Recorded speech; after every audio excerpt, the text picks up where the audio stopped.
Hello friends. आज की video में हम शुरू करते हैं how to install OCP on a single node cluster. तो लेट अस स्टार्ट। हमें दो ही मशीन चाहिए हैं इसमें। एक हमारा वर्क स्टेशन जो कि एक नॉर्मल हमने सर्वर इंस्टॉल किया है इसमें with 2 GB RAM and 20 GB hard drive only. But जो हमें ओसीपी का जो क्लस्टर बनाना है, सिंगल नोड क्लस्टर बनाना है, उसके लिए हमें एक अच्छा मशीन बनाना होता है जो हम अभी बना ही रहे हैं। ये हमें एक नया मशीन बनाना है शुरू से। यहाँ से हम इसको एक नया मशीन बनाते हैं। यहाँ पे हमने इसको नाम दे दिया OCP4 मास्टर। नेक्स्ट, हमें सीपीयू एटलीस्ट 8 सीपीयू देने हैं इसमें, और रैम हमें इसमें 16 GB। 16 से अबव भी हो जाए थोड़ा सा कोई बात नहीं, हम 16 GB रैम दे देते हैं इसमें। नेट के साथ में ही रखना है हमें से। तो ये हमें साटा हम चूज कर लेते हैं। ये हम यहाँ पे एटलीस्ट 120 GB हार्ड ड्राइव हम इसमें चाहिए हमें, तो हम इसको सेलेक्ट कर लेते हैं। देखिए अभी हमारा मशीन रेडी हो गया। हम इसमें इंस्टॉलेशन अभी नहीं करेंगे, हमने केवल मशीन बनाया है with processor 8 processor, memory more than 16 GB, और हार्ड ड्राइव होना चाहिए हमारा 120 GB। अभी हमें करना क्या है, now we need to log in on console.redhat.com। जब आप console.redhat.com में लॉगिन कर लेंगे तो आपको ऐसे ये ओपन शिफ्ट में जाना है। ओपन शिफ्ट के अंदर क्लस्टर लिस्ट आपको दिखाई देगा यहाँ पे। इस तरह से जो है, मैंने ऑलरेडी एक क्लस्टर बनाया हुआ है, तो आज हम ये दूसरा बना रहे हैं इस वीडियो के लिए। तो हमें यहाँ जाके create a cluster. Now we need to select data centre. ये आप क्रिएट क्लस्टर असिस्टेड इंस्टॉलर के साथ में हमें इसी में क्लिक करना है। यहाँ पे क्रिएट क्लस्टर कीजिए।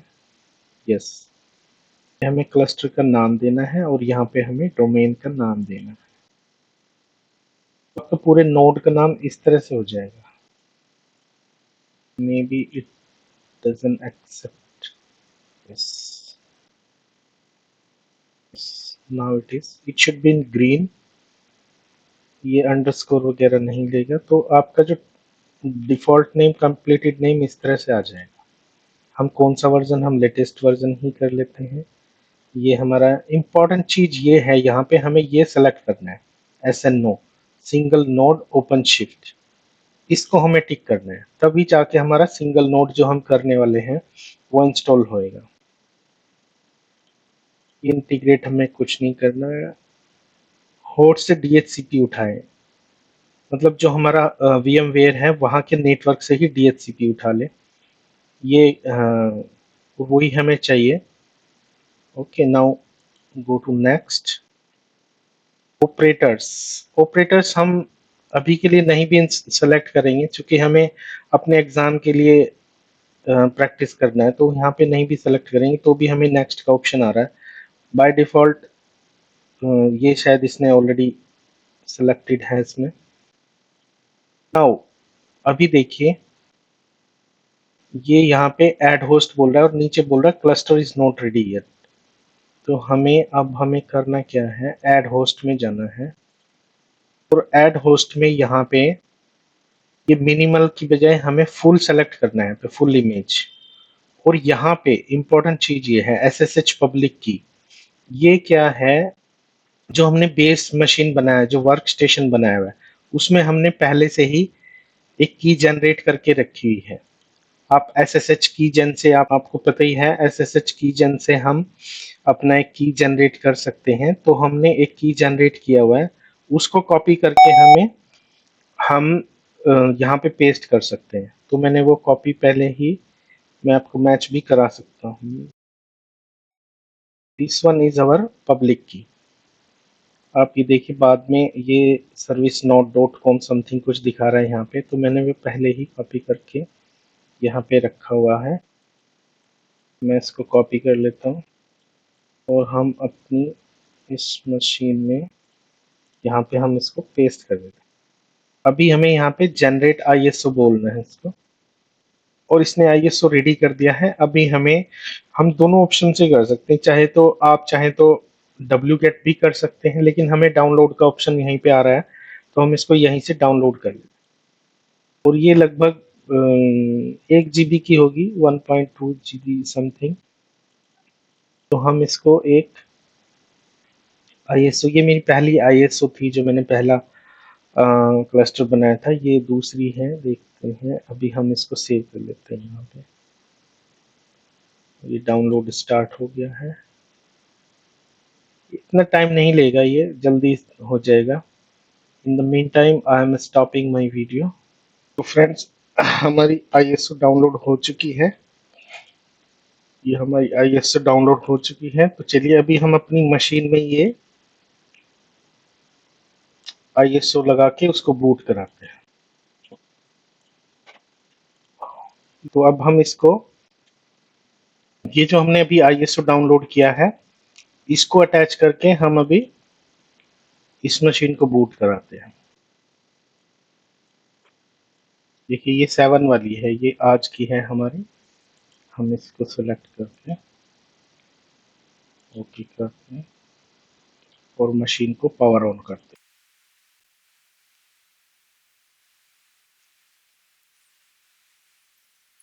देखिए फ्रेंड्स, अभी हमारा बूट हो चुका है इस ISO से, और ये भी देखिए कि ये इस IP एड्रेस भी उसने उठा लिया हमारे DHCP से, जो हमारे VMware का DHCP चल रहा है, उसी से इसने हमारा DHCP से IP भी उठा लिया है, और इसमें अब इंटरनेट कनेक्टिविटी भी होगी।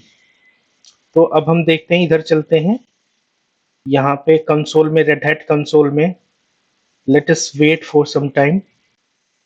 Yes, if you see here, हमारा जो हमने इधर में बूट किया है मशीन, वो यहाँ पे शो करने लगा है और रेडी भी दिखा रहा है।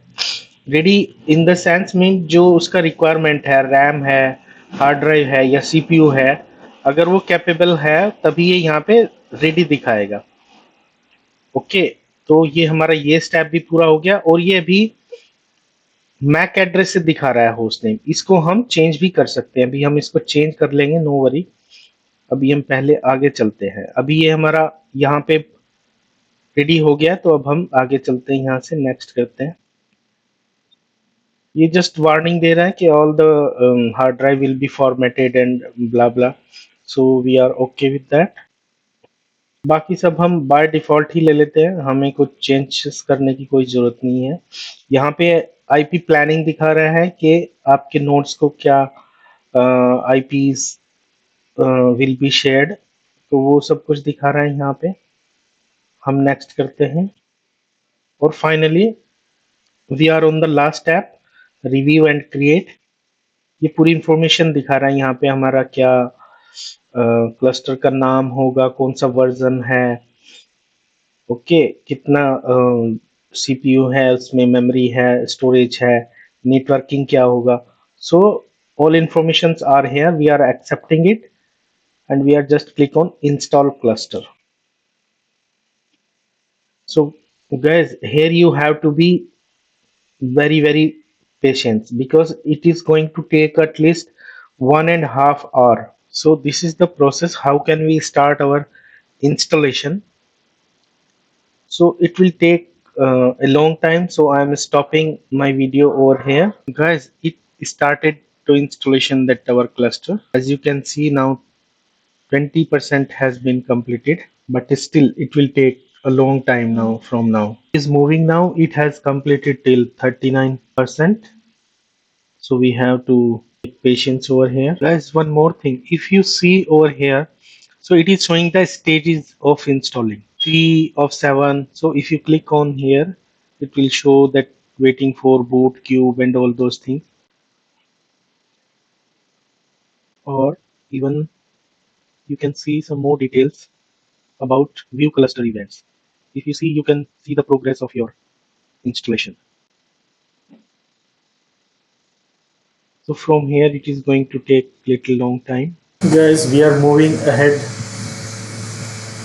on a right path. So now we have completed 59%, and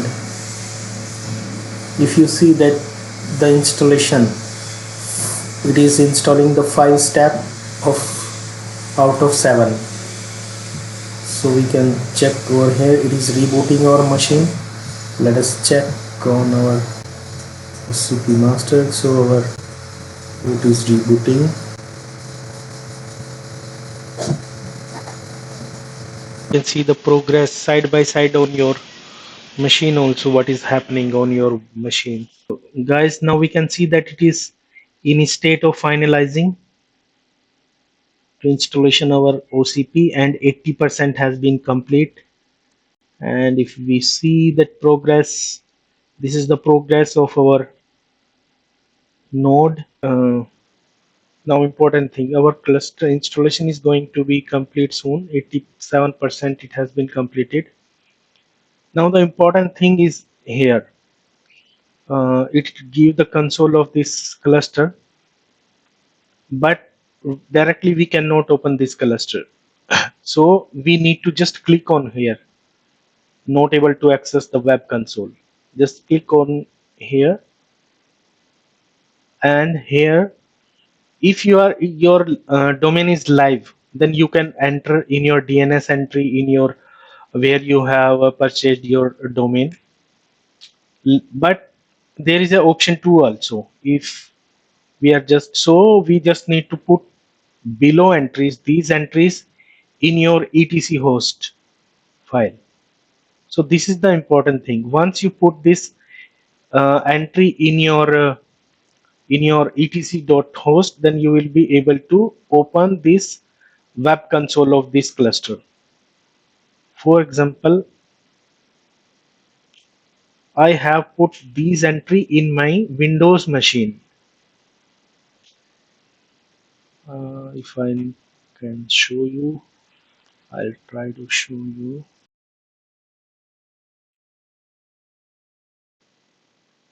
If you check this file and open with, so you can see that I have put the same entry of my previous cluster. So you just need to put in your Windows etc, sorry, Windows host file entry, so that you can access your cluster from your this Windows machines. So I think that is enough for today's cluster. Once it is completed, you can copy your password and username password from here. You can log in like this. So that's it for today's video. Thank you so much. If you find it valuable for you, please like and share. Thank you.